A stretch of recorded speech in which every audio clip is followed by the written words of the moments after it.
नमस्ते जी। 105वीं श्रव्य कणिका सत्यार्थ प्रकाश स्वाध्याय एवं प्रवचन माला। आप सभी धर्म प्रेमी महानुभावों का हार्दिक स्वागत करता हूं। महानुभावों, तृतीय समुल्लास में अध्ययन अध्यापन विषय को लेकर के स्त्री शूद्रौ नाधीयाताम इस विषय पर महर्षि दयानंद जी के विचार सत्यार्थ प्रकाश के माध्यम से हमने सुने। स्त्री शूद्रो नाधीयाताम जैसे मिथ्या एवं कल्पित वचनों के आधार पर शूद्रों के साथ साथ वेदाध्ययन के विषय को लेकर के जो अन्याय हुआ है वो बहुत बड़ा हमारे समाज के ऊपर कलंक रहा है। महर्षि दयानंद जी ने अपनी अमृत वाणी के द्वारा इस कलंक को धोने का पुरजोर प्रयास किया। असल में लोगों ने सत्य को वर्षों तक, सदियों तक कुचला है, रौंदा है। महर्षि दयानंद जी ने उस सत्य को फिर से उजागर किया। आप कल्पना कर सकते हैं, यदि समाज में से स्त्री और शूद्र को अध्ययन अधिकार से वंचित रखते हो तो इसका मतलब आप पूरे के पूरे समाज को मूर्ख होने के लिए, अज्ञानी होने के लिए धकेल देते हो। 50% तो स्त्री समाज है मनुष्य जाति में, और जो बचे 50% उसमें एक बहुत बड़ा वर्ग कम पढ़े लिखों का या अनपढ़ों का या शूद्रत्व को प्राप्त लोगों का है। इसका मतलब आपने अधिकार क्षेत्र अध्ययन का केवल समाज के उस थोड़े से जो 20-30% कुल आबादी का उन तक सुरक्षित रखा, और बाकी समाज को जो 75 से 60% समाज को आपने 100% वंचित कर दिया अधिकार से। महर्षि दयानंद जी ने कितना बड़ा क्रांतिकारी कदम उठाया, और जो है उस समय जब उस शूद्रों को पढ़ने का अधिकार नहीं है उसको लेकर के कितनी बड़ी बात कह दी, और आज हम उसके परिणाम देख रहे हैं। महानुभाव, ये बहुत बड़ी बात महर्षि दयानंद जी को हम बार बार इस बात के लिए वंदन करते हैं और युगद्रष्टा के रूप में स्वीकार करते हैं। आगे बात आती है कि शूद्र को क्यों नहीं वेद पढ़ाने चाहिए। तो इस विषय में लेकर के बहुत सारी बातें शास्त्रों में आई हैं।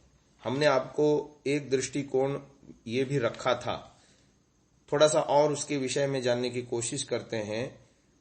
अर्थात शूद्र का वेदाध्ययन में अधिकार नहीं है, क्योंकि स्मृति उसके श्रवण, अध्ययन और अर्थ का निषेध करती है।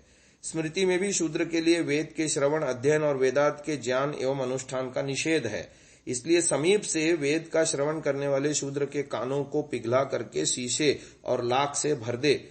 ऐसे ऐसे वाक्यों के द्वारा ये बीच के काल में शूद्रों के प्रति अन्याय हुआ। यदि शूद्र वेद का उच्चारण करे तो उसकी जीभ काट देनी चाहिए, और यदि वेद को याद करे तो उसके शरीर को टुकड़े टुकड़े कर देने चाहिए। इसी हेतु से कि शूद्र के लिए अध्ययन और अनुष्ठान निषेध है। ब्राह्मणों को चाहिए कि शूद्रों को ज्ञान न दे। अध्ययन, ज्ञान, यज्ञ और दान का विधान केवल द्विजों के लिए है। और ये सारा का सारा खेद का विषय बना रहा कि सबसे अधिक आश्चर्य और खेद का विषय यह है कि इस सूत्र का मिथ्या अर्थ करके प्रचार प्रसारक अपने स्वार्थों की सिद्धि करते रहे, और ब्रह्म को, और जो है इन सबके महागुरु बने हुए थे, ब्रह्म का ही रूप मानने वाले अपने आप को, और प्रतिबिंब मानने वाले जगत गुरु शंकराचार्य। उनका भाष्य है, उनके भाष्य में लिखा है, इतश्च न शूद्रस्य अधिकारः यदस्य स्मृतेः श्रवणाध्ययनार्थ प्रतिषेधो भवति। वेद श्रवण प्रतिषेधो वेदाध्ययन प्रतिषेधस्तदर्थ ज्ञानानुष्ठानयोश्च प्रतिषेधः शूद्रस्य स्मर्यते। श्रवण प्रतिषेधस्तावत् यथास्य वेदमुपशृण्वतस्त्रपूजतुभ्यां श्रोत्र प्रतिपूरणम् इति पशु हवा एतच्छमनम् यत् शूद्रस्तस्मात् शूद्र समीपे नाध्येतव्यम् इति। अत एवाध्ययन प्रतिषेधः यस्य हि समीपे नाध्येतव्यं भवति स कथं श्रुतम् अधीयत भवति च वेदोच्चारणे जिह्वाच्छेदो धारणे शरीरभेद इति। अत एव चार्थादथ ज्ञानानुष्ठानयोः प्रतिषेधो भवति न शूद्राय मतिं दद्यात् द्विजातीनामध्ययनमिज्यादानम् इति च। अब ये शंकराचार्य जी का लिखा हुआ लेख हमने आपके सामने पढ़ा, जिसका आर्य भाषा में हमने व्याख्यान भी किया।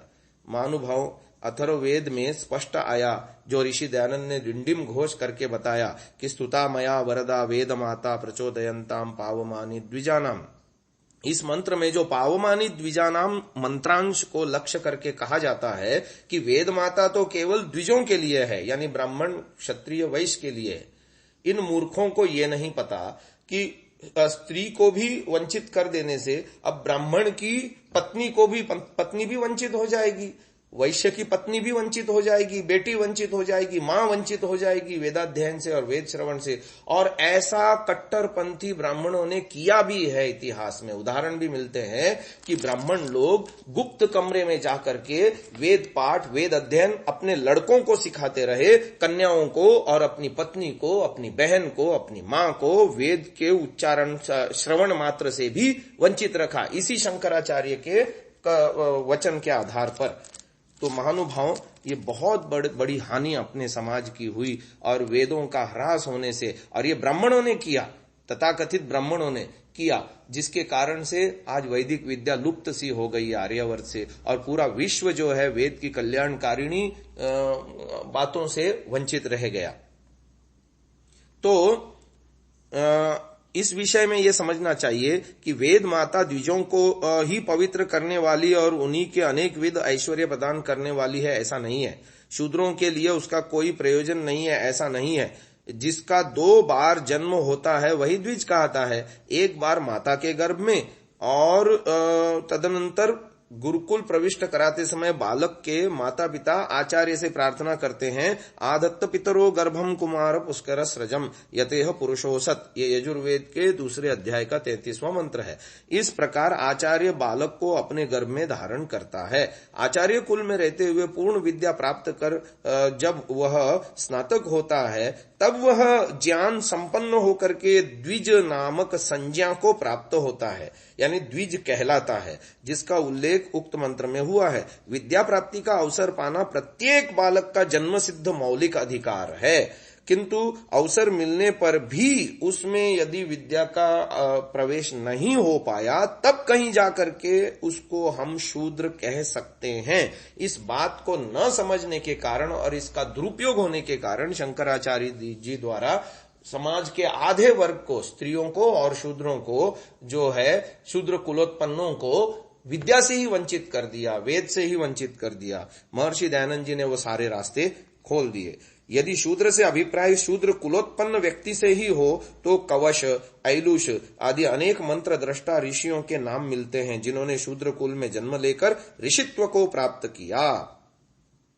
अब आप देखिए, यह कहा जाता है कि मधुच्छंदा आदि वेद द्रष्टा ऋषियों की परंपरा में किसी शूद्र ऋषि का संभव न होने से स्पष्ट है कि ब्रह्म विद्या एवं वेदाध्ययन आदि में मनुष्य मात्र का अधिकार शास्त्र सम्मत नहीं है। वस्तुतः ब्राह्मण आदि पद गुणवाचक हैं, किन्हीं विशिष्ट गुणों के वाचक होने से इन पदों का प्रयोग समाज के विभिन्न वर्गों के लिए होता है। तब तो वेद द्रष्टा है, उसे शूद्र कैसे कहा जा सकता है? और जो शूद्र है वह वेद द्रष्टा कैसे हो सकता है? जो बालक गुरु या आचार्य के पास जाकर उपनीत हो गया, वेदादि के अध्ययन में सफल नहीं हुआ, ऐसे व्यक्ति को शूद्र कहा जाता है। प्रत्येक प्रयास किए जाने पर भी अपने विद्याध्ययन क्रम को पूरा नहीं कर पाया, वही तो शूद्र है। ऐसा व्यक्ति वेद द्रष्टा कैसे हो सकता है? तथापि इससे वेदादि में उसका अधिकार नष्ट नहीं होता, ये समझने की बात है।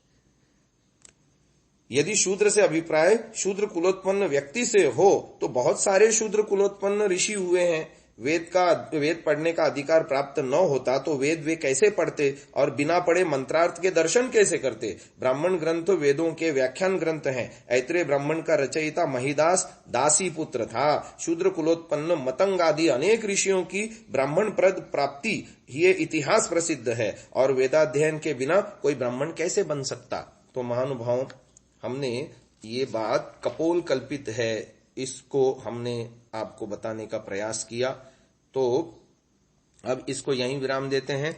अगली श्रव्य कणिका में इस विषय को और आगे बढ़ाएंगे। ओम।